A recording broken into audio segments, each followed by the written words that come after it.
Hi, this is Charles Matthews. I'm the architect here with Grizzly Bear Architecture and Design, and today we are answering the question how to stick to reaching a goal. Hi everyone, today we are looking at how to stick to achieving a goal. This is Charles Matthews with Grizzly Bear Architecture and Design, and our topic today is how to stick to a goal. Let's go ahead and get into it. The big picture. The big picture is that what you need is diligence. If you're going to stick to a goal in order to achieve the goal, then you need to be diligent. I guess we should say that sticking to achieving a goal is sticking to a plan in order to achieve a goal.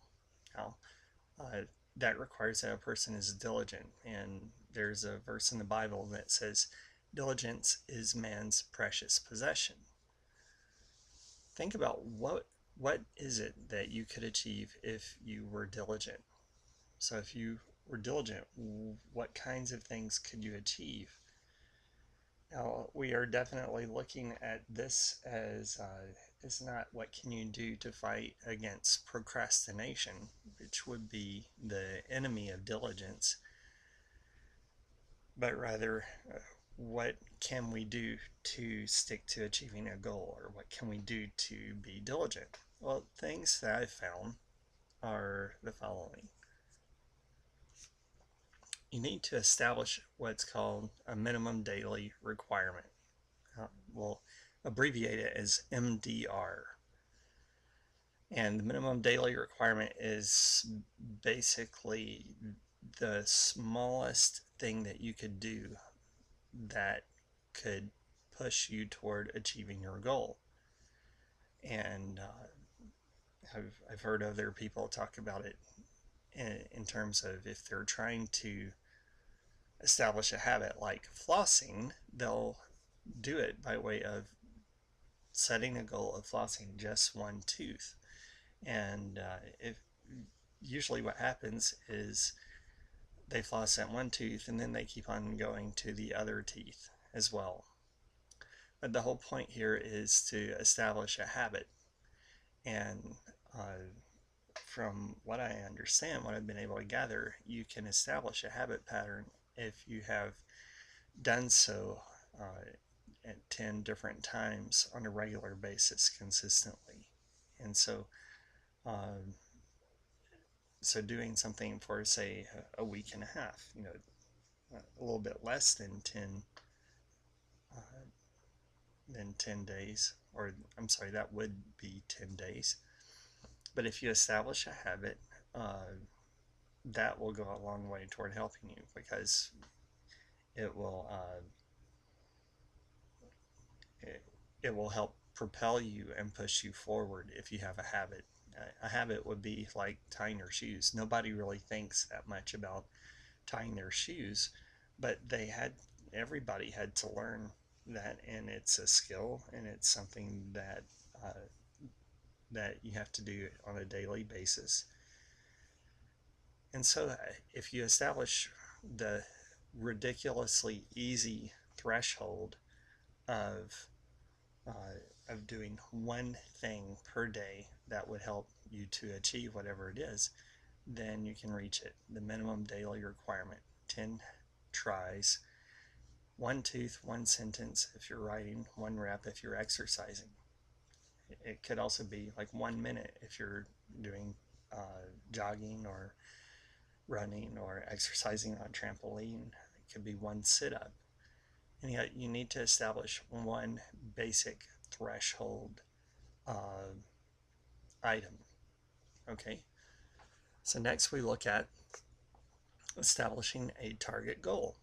After you reach the minimum daily requirement, what target would you like to hit in order to reach your goal for that day? This is a target goal, okay? So your goal is to try to hit the mark, but just like archery, if you're trying to shoot at a target and you miss, you consider that as part of the process of learning to get better. The whole key is reaching an early success by way of the minimum daily requirement. So after you reach that minimum daily requirement, you ask, what target would you like to hit in order to reach your goal for that day? We then go to what I would call a fun surpassing achievement. And that would be, what would be the most fun and exciting thing for you that day to achieve that would help you to surpass your target goal? Now that's like once you're in the midst of it and uh, you're working on achieving your target goal, what would be something that would just totally propel you over the top? Let's say you had a target goal of it's something doable, 20 sit-ups. You reach your target goal, you say that wasn't so bad. So what would be some kind of outrageously fun thing as far as achieving a goal? You could say, well, maybe I should do 10 more. And you start thinking of it from the viewpoint of fun. With sit-ups, that may be hard for some people, but that's the whole idea. You want to try to make the reaching of your goal something that you look forward to.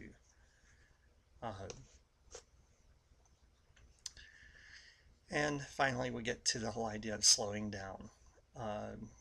You have to accept that at some point uh, you'll lack the motivation to continue for one reason or another. That's where things like habit kick in.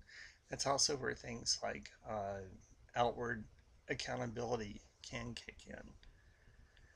And it doesn't have to be accountability right at the moment when you are doing your job. It can be simply a reminder, as simple as an email from someone or a conversation with someone else who knows that you are trying to achieve a certain goal.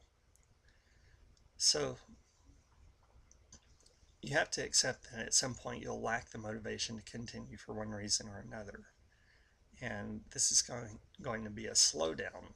So you address that slowdown by three things. I said three things in the PowerPoint. I'll change that because there are four things here. Number one, you remember why you are doing what you are doing. And remembering why you're doing what you're doing can help from a viewpoint of understanding things from a big picture perspective. If you remember why you're doing what you're doing, and the why is a big enough reason of something that's important to you, that will help overcome that inertia. Secondly, remember the positive reward that will come from achieving the goal. So you remember why you're doing what you're doing and what will be the benefit. Again, the Bible says diligence is man's precious possession. So part of the preciousness of diligence is that it enables you to achieve things that you want to achieve. And so remembering the positive reward that will come from achieving the goal will be a helpful motivation. Next, remember the negative consequence that will come from not achieving the goal. And some people have referred to this as a stick. And the stick, hopefully it's not a beating stick, unless you are the one who is trying to beat yourself into submission in order to try to achieve the goal. And it is definitely a motivational factor, and it's something that we all need at times. I've heard this referred to as a swift kick in the pants. And if you have that swift kick in the pants, it's going to get you going in some form or fashion. So having a negative consequence, and again, it's a negative consequence that is real, that will come from not achieving the goal. And the fourth step, to go back and only do the minimum daily requirement. And ask yourself, was that so bad? Was that so bad to do? And usually what I find is if I go back and just do the minimum daily requirement, it's like I start thinking, this is kind of cheesy. It's kind of cheesy. I'll just keep on going. So anyhow, these are things that have been helpful for me to stick to achieving a goal. And this is Charles Matthews, and look forward to seeing you guys in the next video. Hi, this is Charles Matthews. Just wanted to say thanks for watching the video. If you have any thoughts or comments, feel free to leave those below. Visit our website at grizzlybeararchitecture.com. This video is one in a series of videos that address various issues surrounding architecture and our practice of architecture and grizzly bear architecture.